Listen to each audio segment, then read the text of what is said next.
नमस्कार, मैं हूं साधना पांडे और रात 11 बजे के खास बुलेटिन सिटी लाइट में आप सभी का स्वागत है। चलिए बुलेटिन की शुरुआत करेंगे। इस वक्त एक बड़ी खबर मिल रही भोपाल से। सीएनजी गैस सिलेंडर से भरा ट्रक पलट गया है। भोपाल के भदभदा चौराहे के पास ये ट्रक पलटा है। सिलेंडर फटने से तेजी से गैस लीक हो रही है। आपको बता दें कि मौके पर दमकल की गाड़ी और पुलिस प्रशासन भी पहुंचा हुआ है, लेकिन इस वक्त की एक बड़ी खबर भोपाल से मिल रही है, जहां सीएनजी गैस से भरा गैस सिलेंडर से भरा ट्रक पलट गया है और इस हादसे के बाद जो गैस है सिलेंडर से वो बाहर निकलने लगी है, लीक हो रही है। तेजी से गैस का रिसाव हो रहा है। इस वक्त चौराहे पर जाम की स्थिति भी बनी हुई है, यातायात भी प्रभावित है, क्योंकि ट्रक पलटने के बाद अभी फिलहाल मौके पर जो दमकल की गाड़ी है वो पहुंची हुई है। कोई गैस लीकेज के बाद ब्लास्ट की स्थिति ना हो, ऐसे में दमकल की टीम भी मौजूद है। इसके साथ ही साथ पुलिस प्रशासन की भी टीम मौजूद है। ट्रक को वहां से हटाने की कोशिश की जा रही है, यातायात को बहाल करने की भी कोशिश की जा रही है। तो बड़ी खबर आपको भोपाल से बता रहे। तस्वीरें इस वक्त आप IBC 24 की टीवी स्क्रीन पर सबसे पहले एक्सक्लूसिव देख रहे हैं और इस खबर पर ज्यादा जानकारी के लिए, अपडेट के लिए हमारे संवाददाता दुष्यंत पारासर हमारे साथ जुड़ चुके हैं। दुष्यंत, क्या अपडेट है? ट्रक को वहां से हटवा लिया गया है, क्या स्थिति फिलहाल वहां पर अभी है? देखिए, फिलहाल स्थिति अभी जो है वो ये बता दूं कि दमकल मौके पर पहुंच गए हैं और किसी प्रकार से कोई हादसा ना हो, इसके लिए एहतियातन पुलिस बल भी वहां पर तैनात किया गया है। जिस तरीके से जब ये घटना हुई तो उस घटना के तुरंत बाद जब पुलिस को जैसे ही इसकी जानकारी लगी, तुरंत पुलिस बल वहां पर तैनात कर दिया गया ताकि आम लोगों की आवाजाही वहां से फिलहाल रोकी जा सके। और जिस तरीके से जो गैस सिलेंडर में जो फूट गए हैं गैस सिलेंडर, वो उनको फिलहाल खाली होने तक का इंतजार किया जा रहा है। जैसे ही उनकी गैस खाली होगी उसके बाद इस जो ट्रक है उसको वहां से हटाने का काम जो है वो JCB और क्रेन के माध्यम से किया जाएगा। जैसे ही इस ट्रक को यहाँ से हटाया जाएगा तो जो बाकी के भरे हुए सिलेंडर है उनको भी तुरंत दूसरे ट्रक पर रख कर यहाँ से रवाना किया जाएगा। लेकिन फिलहाल जब तक ये गैस निकल रही है उस दौरान किसी प्रकार से कोई भी काम ऐसा नहीं किया जा सकता जिसकी वजह से वहां पर कोई हादसा हो जाए। तो इसके एहतियातन पुलिस बल तैनात है और फायर ब्रिगेड वहां पर मौजूद है। इसके साथ ही क्रेन भी मौके पर पहुंच गई है। जी दुष्यंत, एक जानकारी और भी चाहेंगे आपसे कि हादसा आखिर हुआ कैसे? क्या ड्राइवर को झपकी आई और फिलहाल ड्राइवर या फिर जो क्लीनर, कंडक्टर, क्या जो भी लोग थे वो ठीक हैं? क्या किसी को चोट आई है? देखिए, बहुत ही सड़क किनारे का ये मामला है। जैसे ही जो ट्रक यहाँ से गुजर रहा था उस दौरान बहुत सारी जो आवाजाही यहाँ इस दौरान रहती है, उस आवाजाही के चलते जो ट्रक ड्राइवर है उसने फिलहाल सड़क को सही तरीके से भांप नहीं पाया और इसी के चलते ये हादसा हुआ है। हालांकि अभी एहतियातन काफी व्यवस्था की गई है, लेकिन जिस तरीके से एक बात जरूर कही जा सकती है कि जिस दौरान गैस वहां पर निकल रही थी उस दौरान अगर आग लगती या चिंगारी कोई उठती तो उसकी वजह से कहीं ना कहीं बहुत बड़ा हादसा यहाँ पर हो सकता था। लेकिन फिलहाल प्रशासन इस पर गंभीरता से काम कर रहा है और किसी प्रकार से तमाम सारे जो वहां से आवाजाही करने वाले लोग हैं या बाहर निकल रहे हैं तो उनको फिलहाल वहां पर रुकने नहीं दिया जा रहा है। वहां पर किसी प्रकार से कोई भी वहां पर गैदरिंग नहीं करने दी जा रही है ताकि कोई हादसा हो और किसी को नुकसान हो जाए। जी दुष्यंत, पूरी जानकारी के लिए आपका बहुत बहुत शुक्रिया। आप नजर बना के रखिएगा, आपसे आगे भी अपडेट लेंगे, लेकिन फिलहाल बढ़ते हैं आगे। रायपुर में रिंग रोड के किनारे बनी खुली और बिना बैरियर की नालियां लोगों के लिए जानलेवा साबित हो रही हैं। 2 घंटे की बारिश में लगभग 3 फीट चौड़ी और गहरी नालियां ओवरफ्लो होने लगी हैं, जिसके चलते सड़क और गड्ढे के बीच अब अंतर ही पता नहीं चल रहा है। स्थिति ऐसी है कि समझ ही नहीं आ रहा लोगों को कि सड़क कहाँ है और नाली कहाँ है और गड्ढे कहाँ है। इंटरस्टेट बस टर्मिनल में सड़क पर लगातार पानी बह रहा है। 2 पहिया वाहन चालक इसमें गिरकर गंभीर रूप से चोटिल भी हो रहे हैं। हर समय दुर्घटना या बड़े हादसे की आशंका बनी हुई है। इस पूरे जगह का जायजा लिया, सड़कों का जायजा लिया हमारे संवाददाता संदीप शुक्ला ने। NHAI के अधिकारियों की लापरवाही के कारण जो नेशनल हाईवे है, रिंग रोड है, उससे लगी जो नाली है, आपको बता दें वो जानलेवा साबित हो रही है। आपको बता दें ये जो पानी भरा हुआ हिस्सा आप देख रहे हैं, यहाँ पर करीब 3 फीट नाली और लगातार लोग इस पे गिरकर चोटिल हो रहे हैं।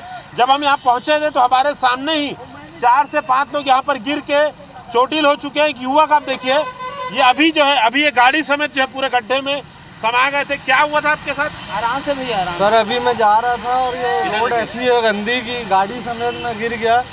मेरे को इंटरनल चोट भी आई है, दूसरा होता तो शायद हो सकता है स्पॉट पे मर भी जाता। वो तो मैं बैलेंस थोड़ा बहुत कर लिया, इसलिए थोड़ा बहुत बच गया। भाई लोग आके उठा दिए, रास्ते में हेल्पफुल लोग कुछ मिले तो। ये बिल्कुल पता नहीं चल रहा है ना, बिल्कुल भी पता नहीं चल रहा है। बारिश होता है तो ये पानी भर जाता है, इसके कारण कई आम आदमी ये रोड है बोल के नाली में ही गिर जा रहे हैं। कम से कम अभी 10 से 15 लोग गिर चुके हैं इस नाली पे। हाँ, लगभग 10 से 12 घटनाएं हो चुकी है अभी तक के।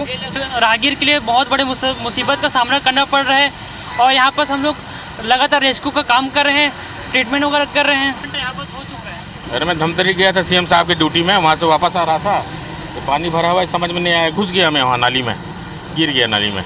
ये बहुत ज्यादा कितना खतरनाक, आप तो खुद बहुत ज़्यादा खतरनाक है, कितना खतरनाक है, बहुत ज़्यादा खतरनाक है। मैं क्या हम पे बल भी गिर सकता है इसमें। नहीं, ये बात देखिए समझना पड़ेगा अधिकारियों को। हम बार बार आपको ये तस्वीरें दिखा रहे हैं।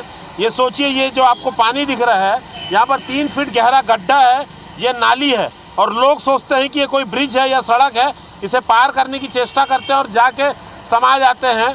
और लगातार आपको बता दें, इसकी शिकायतें NHI से हो रही है, जिला प्रशासन से हो रही है, लेकिन इसे रोकने के लिए, सुरक्षा उपाय करने के लिए कोई कार्रवाई नहीं की जा रही है। लगता है कि अधिकारी जो हैं किसी के जान जाने का इंतजार कर रहे हैं। कैमरामैन योगेंद्र मिश्रा के साथ संदीप शुक्ला, IBC 24 रायपुर। की बारिश ने रायपुर नगर निगम के तमाम दावों की पोल खोलकर रख दी है। शहर का सबसे पॉश इलाका सिविल लाइन में आप देखेंगे 1.5 से 2 फीट तक जलभराव हो गया है। राजभवन से आकाशवाणी मार्ग जाने वाला ये रास्ता है और आप देखेंगे लगभग 1.5 से 2 फीट पानी भर गया है। स्थिति इतनी खराब है कि देखिए, अब कार तक यहाँ से पार नहीं कर पा रही है। कार वालों को भी सोचना पड़ रहा है कि आगे बढ़े कि नहीं। रायपुर के महापौर और अधिकारी कहते हैं कि शहर में कहीं भी वाटर लॉगिंग नहीं होती, यानी पानी ठहरता नहीं है। तो ये तस्वीर आकर उन्हें देखना चाहिए कि रायपुर में क्या स्थिति बन रही है। सिविल लाइन का इलाका हम आपको दिखा रहे हैं। इसके अलावा आप चले जाइए, तेली बांधा चले जाइए, वहाँ पर थाने के अंदर पानी घुस रहा है। लालगंगा जो है, लालगंगा कॉम्प्लेक्स जो GE रोड पे है, वहाँ पर आपको 1-1 फीट तक पानी मिलेगा। ISBT बस स्टैंड, वहाँ पर जो है पानी की लहर किसी नहर या नदी की तरह बह रही है। जहाँ भी आप देखेंगे लहर उठ रही है। पूरा ट्रैफिक जो है जाम हो गया है। आप देखेंगे लोग प्रयास कर रहे हैं लेकिन हिम्मत नहीं कर पा रहे हैं आगे बढ़ने की। तो यह स्थिति है और बड़ा सवाल है, क्या यही रायपुर को स्मार्ट सिटी बनाया जा रहा है? रायपुर में जिस जगहों पर आज तक पानी नहीं भरता था, वहाँ पर भी जल भराव हो रहा है। लोग लगातार परेशान हो रहे हैं। हमारे पास लाइव वीडियोज़ है जिसमें लोग नाली में गिरते हुए दिखाई दे रहे हैं। क्या यही रायपुर है, स्मार्ट सिटी रायपुर है? तो महापौर और अधिकारियों को बाहर निकलकर देखना चाहिए कि रायपुर की जनता किस कदर परेशान हो रही है और जो काम चल रहा है जलभराव से निपटने का, उसकी समीक्षा करनी चाहिए। कैमरामैन योगेंद्र मिश्रा के साथ संदीप शुक्ला, IBC 24 रायपुर। रायपुर की सड़कों की स्थिति हमने आपको दिखाई, किस तरह से सड़कों में ड्रेनेज सिस्टम पूरी तरह से बदहाल है। और आपको अब छत्तीसगढ़ का मौसम अपडेट भी बता दें। छत्तीसगढ़ में एक बार फिर मौसम में बदलाव लगातार देखने को मिल रहा है। करीब 10 दिन के मानसून ब्रेक के बाद गुरुवार रात से एक बार फिर रायपुर समेत प्रदेश के कई इलाकों में बारिश का जो सिलसिला है वो शुरू हो चुका है। हालांकि मौसम वैज्ञानिकों का कहना है कि ये दौर काफी छोटा रहने वाला है। 1-2 दिन के बाद फिर से बारिश रुक जाएगी। इस मानसूनी सीजन की अगर बात करें तो पूरे प्रदेश में अब तक 663.5 मिलीमीटर बारिश दर्ज की गई है, जो सामान्य से करीब 16% कम है। सभी जिलों की अगर बात करें तो 12 जिलों में सामान्य, 2 जिलों में ज्यादा और 13 जिलों में सामान्य से भी कम बारिश हुई है। अगर संभागवार आंकड़े देखें तो सरगुजा संभाग में ज्यादातर जिलों में काफी कम बारिश हुई है। आने वाले दिनों में अगर यहाँ बरसात नहीं होती है तो सूखे के हालात भी बन सकते हैं। तो एक तरफ जहाँ बारिश से राजधानी सराबोर है, झमाझम बारिश हो रही, तो दूसरी तरफ सरगुजा संभाग ऐसा है जहां पर सूखे की आशंका बनी हुई, क्योंकि इस बार काफी कम अनुमान से भी काफी कम बारिश वहां हुई है। छत्तीसगढ़ का जो मौसम है अभी लो प्रेशर के कारण जो है पूरे छत्तीसगढ़ में अच्छी बारिश की संभावना है आगे के लिए। और जैसे कल भी हुआ, आज भी हुआ और आने वाले दिनों में भी अच्छी बारिश हो सकती है। और चलिए अब आपको जबलपुर के उस फैसले, हाईकोर्ट के फैसले के बारे में बताते हैं। जब फैसला आया कि 2 IAS को सजा हुई है तो हड़कंप समझ गया, लेकिन इन दोनों अफसरों को हाईकोर्ट के जस्टिस S अहलूवालिया की ओर से सुनाई गई सजा पर चीफ जस्टिस की खंडपीठ ने रोक लगा दी। बेंच ने दोषी अधिकारियों की अपील पर सुनवाई करते हुए आदेश दिया। आपको बता दें कि जबलपुर हाईकोर्ट की नाफरमानी करने पर आईएएस शैलेंद्र सिंह और आईएएस अमर बहादुर सिंह को 7-7 दिनों की कैद और 50-50 हजार रुपए के जुर्माने की सजा सुनाई गई थी। जस्टिस जीएस अहलूवालिया ने यह फैसला छतरपुर की रचना द्विवेदी नाम की एक बर्खास्त संविदा कर्मचारी की याचिका पर दिया था। संविदा कर्मी का तबादला नहीं किया जाता, लेकिन साल 2021 में छतरपुर के कलेक्टर रहे शैलेंद्र सिंह और तत्कालीन जिला पंचायत सीईओ अमर बहादुर सिंह ने रचना त्रिवेदी का तबादला करवा दिया। इसके बाद जब हाईकोर्ट ने तबादले पर रोक लगा दी तो दोनों अधिकारियों ने दुर्भावनावश संविदा कर्मी को बर्खास्त करवा दिया। कितनी बड़ी बात थी आप देखिए। इसके खिलाफ पीड़ित संविदा कर्मी ने हाईकोर्ट में अवमानना याचिका दायर की। हाईकोर्ट ने सजा सुनाने के बाद दोनों अधिकारियों को कोर्ट रूम से ही जुडिशियल कस्टडी पर भी भेज दिया गया। हालांकि कुछ ही घंटे में इस फैसले को बदलते हुए अधिकारियों की अपील पर उन्हें जमानत दे दी गई। बाद में अपील करने पर चीफ जस्टिस की खंडपीठ ने दोनों की सजा पर भी रोक लगा दी।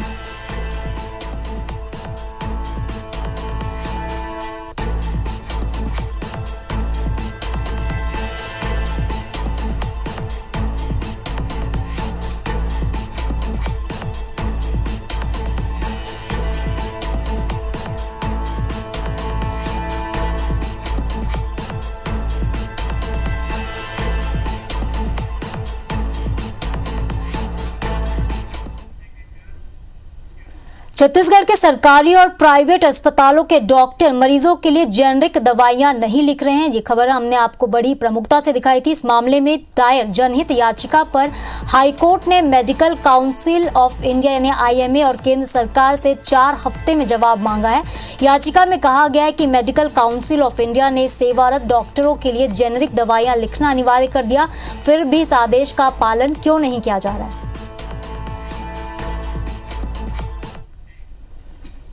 और एक और अहम खबर आपको बिलासपुर हाईकोर्ट से जुड़ी बता दें। सब इंस्पेक्टर भर्ती प्रक्रिया को लेकर प्रस्तुत याचिकाओं पर एक साथ सुनवाई हाईकोर्ट में हुई। हाईकोर्ट ने राज्य शासन को भर्ती प्रक्रिया में पहले की गई गलती को दूर करने का निर्देश देते हुए दोबारा जांच के निर्देश दिए ताकि चयन प्रक्रिया के दौरान विसंगति दूर हो सके। अगली सुनवाई मामले में 23 अगस्त को निर्धारित हुई है। बता दें कि राज्य सरकार ने सब इंस्पेक्टर यानी एसआई सूबेदार के रिक्त 975 पदों के लिए आवेदन आमंत्रित किए। इनमें से 97 पद पूर्व सैनिकों के लिए रिजर्व थे। 319 को फिजिकल टेस्ट के लिए चुना गया। इन सब की उम्र पूर्व सैनिक होने की वजह से 40 से 45 साल के बीच थी। फिजिकल टेस्ट में पूर्व सैनिकों को भी अन्य सामान्य अभ्यर्थियों की तरह ही शामिल किया गया। इन्हें पूर्व निर्धारित रियायत का कोई लाभ नहीं दिया गया। इस प्रकार प्लाटून कमांडर का जो पद महिलाओं के लिए आरक्षित नहीं था उसमें 400 महिलाओं का चयन हो गया। इन सब मुद्दों पर अनेक अभ्यर्थियों ने अलग अलग याचिका दायर की थी, जिस पर बिलासपुर हाईकोर्ट में आज सुनवाई हुई।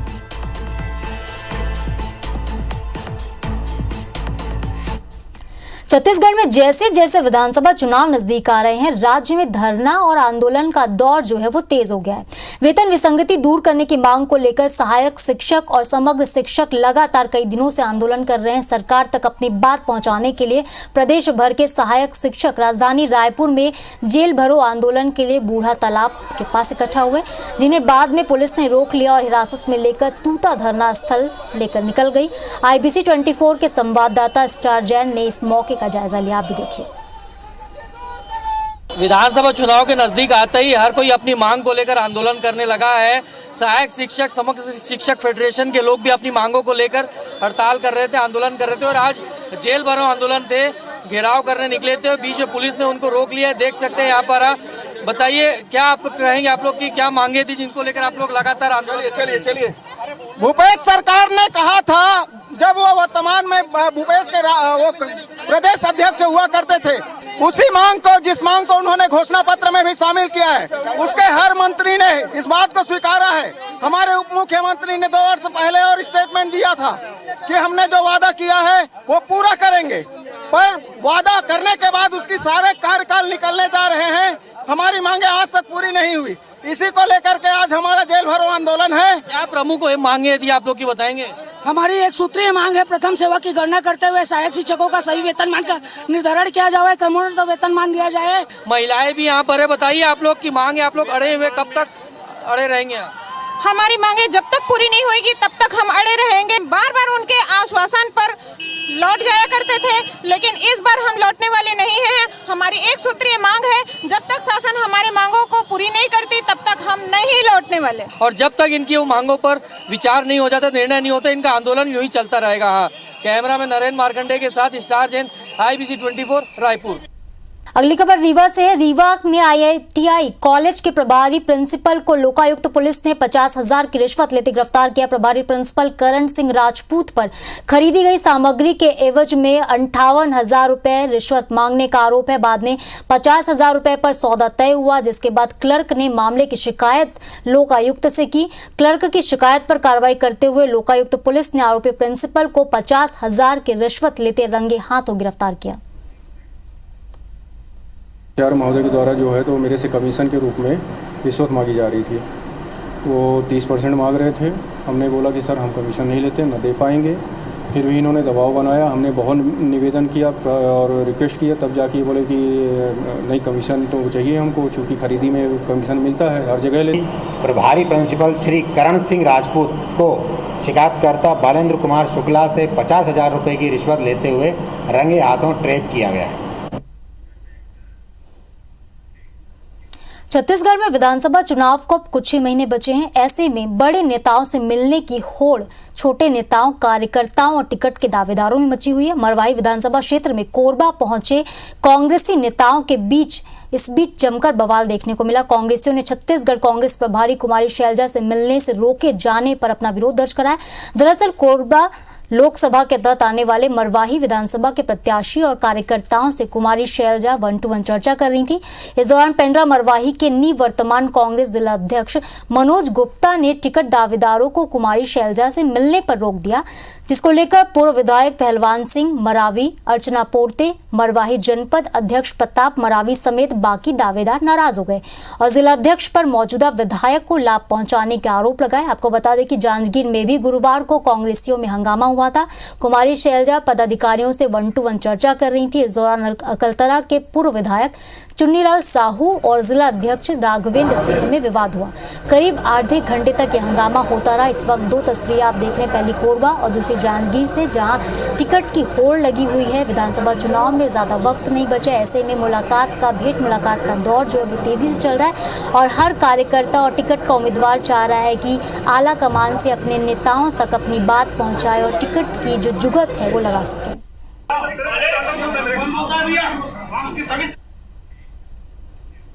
आगामी 20 अगस्त को महासमुंद में भरोसे का सम्मेलन आयोजित होगा, लेकिन इस सम्मेलन में सोनिया गांधी शामिल नहीं हो पाएंगी। सीएम भूपेश बघेल ने पत्र लिखकर सोनिया गांधी को कार्यक्रम में शामिल होने के लिए आमंत्रित किया, लेकिन जवाब में उन्होंने भरोसे का सम्मेलन में शामिल हो पाने में असमर्थता जताई है। इसके पीछे उन्होंने पहले से तय कार्यक्रमों में व्यस्तता को अपनी वजह बताया। जवाबी पत्र में सोनिया गांधी ने किसान न्याय योजना से किसानों की आर्थिक संपन्नता पर खुशी भी जताई। इसके लिए उन्होंने छत्तीसगढ़ सरकार और किसानों को बधाई भी दी। उन्होंने किसान न्याय योजना की तारीफ में लिखा कि कांग्रेस ने किसानों से किया हर वादा पूरा किया। सीएम भूपेश बघेल ने ट्वीट कर ये सारी जानकारी दी। आपको बता दें कि भरोसे का सम्मेलन में 24 लाख से ज्यादा किसानों को न्याय योजना की दूसरी किश्त भी जारी की जाएगी। और आज मध्य प्रदेश के मामा यानी कि मुखिया शिवराज सिंह चौहान पन्ना के गुनोर विधानसभा पहुंचे, जहां लाडली बहना सम्मेलन में मुख्यमंत्री शामिल हुए। अपने संवाद में सीएम ने कहा कि वो अपनी बहनों के आंखों में आंसू नहीं आने देंगे। सीएम ने राखी की कसम खाते हुए कहा वो उनके सगे भाई हैं। हर सुख में दुख में सीएम शिवराज महिलाओं के साथ हैं, कभी किसी बहन को कष्ट नहीं आने देंगे। सावन के महीने में बहन को घर लेवा के लाता है, राखी बंधवाता है। तो मैं भी तो भाई हूं और भाई मुख्यमंत्री हो गया और मुख्यमंत्री बन के भाई अगर बहनों पे ध्यान ना दे तो इससे बड़ा पाप क्या हो सकता है कि बहनों के खाते में हर महीना 1,000 रुपया डालूंगा, हर महीने 1,000 रुपया। केंद्रीय मंत्री नरेंद्र सिंह तोमर आज अटेर पहुंचे, जहां वो बीजेपी के कार्यकर्ता सम्मेलन में शामिल हुए। इस दौरान उन्होंने कार्यकर्ताओं को जीत का मंत्र दिया। तोमर ने बीजेपी सरकार की उपलब्धियां गिनाने के साथ ही इमरजेंसी और परिवारवाद को लेकर कांग्रेस समेत सभी दूसरे राजनीतिक यानी कि विपक्षी दलों पर जमकर हमला बोला। तोमर ने कहा कि कई पार्टियां परिवारवाद पर काम कर रही हैं। पिता राष्ट्रीय अध्यक्ष हैं, बेटा महासचिव है, चाचा कोषाध्यक्ष। बताइए ये घर की पार्टियां हैं या नहीं? मैं एक बार पूरे कर रहा हूं। जो राजनीतिक दल आज ये इंडिया नाम से इकट्ठे होते हुए दिखाई देते हैं, ये परिवारवाद के आधार पर राजनीति करने वाले लोग हैं। चलिए अब आपको जांजगीर के एक ऐसे पशु प्रेमी से मिलाते हैं जिसे देश विदेश के दुर्लभ औषधि पौधों को संग्रह करने का शौक है। राजीव सिंह ने अपने घर के परिसर में औषधि पौधों की अनोखी बगिया बना रखी। राजीव सिंह ने देश विदेश के 134 दुर्लभ पौधों का संग्रह किया है और इन औषधि पौधों को वो बच्चों की तरह देखभाल करते हैं। राजीव ने अपने घर की छत पर ही बगिया बना रखी है। राजीव सिंह का पर्यावरण से कितना प्रेम है वो इस बात से पता चलता है कि पेड़ को बचाने के लिए उन्होंने घर के छज्जे को ही तुड़वा दिया, लेकिन पेड़ को नहीं काटा। राजीव सिंह की अनोखी बगिया में अमरनाथ क्षेत्र में मिलने वाला नागमणि का फूल, कुरुक्षेत्र में पहाड़ियों में मिलने वाला भीमफल, पीले रंग का कमल, रुद्राक्ष, मधुमेह में बनने वाली इंसुलिन के पौधे यानी कि कल्प वृक्ष, ब्रह्म कमल, सीता अशोक, हनुमान फल, कृष्ण वट, अक्षय वट शामिल है। राजीव सिंह की अनोखी बगिया में भारत के साथ ही श्रीलंका, पाकिस्तान, चीन समेत दूसरे देशों के भी कई औषधि पौधे हैं। मुझे लगता है कि एक पेड़ कई हजार गुना ईश्वर की सेवा करने से ज़्यादा एक पेड़ लगाना ज़्यादा महत्वपूर्ण होता है। इनको मैं बच्चों की तरह पालन करता हूँ। हम लोग का भी हो गया पेड़ पौधे का शौक, पहले से ही था। हमारे ससुर जी को भी था, हमारे पिताजी को भी था, और वैसे सभी को है। पेड़ पौधे से किसको लगाव नहीं है। मैंने देखा वहाँ तो 134 तरह के औषधि पूर्ण पौधा उन्होंने रोपण किया है और विदेशों के पौधे वहाँ पर हैं। अयोध्या में भव्य राम मंदिर के निर्माण का काम बहुत ही तेज गति से हो रहा है। तीर्थनगरी ओमकारेश्वर से भी एक विशाल नर्मदेश्वर शिवलिंग की स्थापना अयोध्या के राम मंदिर में होगी। ये दिव्य शिवलिंग करीब 4 फीट ऊंचा है जो कि 23 अगस्त को अयोध्या पहुंचेगा। शुक्रवार को ओमकारेश्वर के निहाल आश्रम से एक यात्रा शुरू हुई है जो अयोध्या पहुंचेगी। ओमकारेश्वर से ये यात्रा खरगोन जिले के बड़वा नगर में पहुंची। यहाँ बड़वा के विधायक सचिन बिरला समेत हजारों नगरवासियों और बीजेपी कार्यकर्ताओं ने पुष्प वर्षा के साथ इस यात्रा का भव्य स्वागत किया और ऐसा कहा जा रहा है कि 23 अगस्त को ये शिवलिंग अयोध्या पहुंच जाएगा।